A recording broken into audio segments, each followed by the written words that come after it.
I'd like to walk with you through your life. Should I call you Maria or La Callas?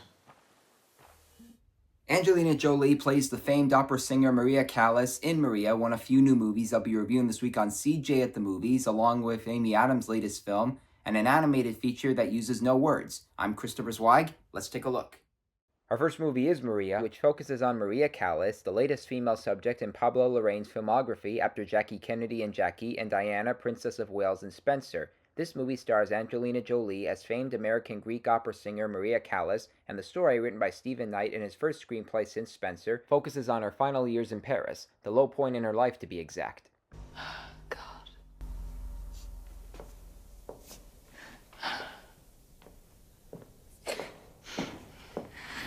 Let's go.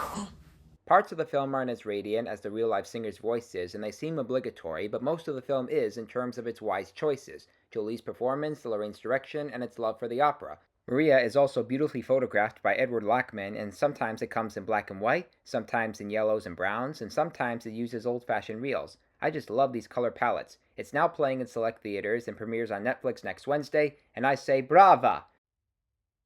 And you know what's cool is that to promote Maria, Netflix gave me this cool retro viewer. Here's a couple of examples if you're interested.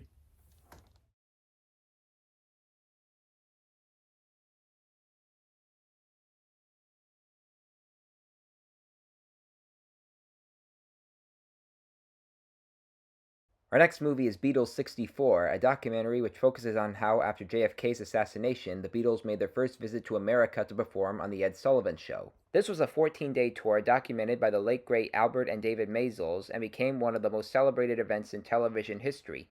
And here's what the fans have to say about them. We think they're just great, especially their hair too. I think there's something very strange about it at the same time, something very sick. My sister had the radio on, and I heard the Beatles. It's like total darkness. And then the light comes on. I was like, oh my God, something for us. Beatles 64 may not be as powerful or provocative as the miniseries The Beatles Get Back or the restored and re-released doc Let It Be, but it's still entertaining for fans of all generations, including myself. It expresses the joys and challenges of what America and England has brought to at the time. Directed by David Tedeschi and produced by Martin Scorsese, the movie also allows us to hear John, Paul, Ringo, and George, as well as everybody else about what music means to them. Our next movie is Nightbitch, which stars Amy Adams as a mother with a baby boy whom she calls Baby, and a husband, Scoop McNairy, who is gone 4 days a week for work. As much as she loves her child, she also becomes disillusioned by how motherhood has affected her well-being, as well as her artist career. If you wake him up, I will rip your throat out. Okay, for what it's worth. I would kill to stay home with him every day. After some encounters with some dogs, she starts to become one herself at night. Does the film succumb to dog poop jokes like Strays did? No, but it does continue to raise the question about her marriage. Oh, and I'm pretty sure I'm turning into a dog. You're so funny. Nightbitch was directed by Marielle Heller, who made this her personal film, as she's a mother and she loves Rachel Yoder's book upon which this movie is based on. I met her at a screening of this at the Chicago International Film Festival, and I told her I could relate to some of the topics which you can find in my written piece for the sake of time on the show. Adams does a fine job playing a mother struggling to grasp what her world brings for her, and there's a lot for audiences, both male and female, to acknowledge. But what the story needs is to really go deep inside her turmoil and what she must learn to overcome. A movie when she turns into a dog can be interesting, especially in the independent circuit where commercialism and the obligatory F-bombs can't overshadow it, but I think more could have been done with it than what was presented here. And our last movie is another animal film on the show, but animated and without words. It's called Flow, and it's a 11-10 animated feature that uses a black cat, a capybara, a yellow lapdog, a white secretary bird, and a lemur as characters on a boat during a great flood. But it's mostly the cat who steals the show of how it interacts with the other animals and manages to survive the flood.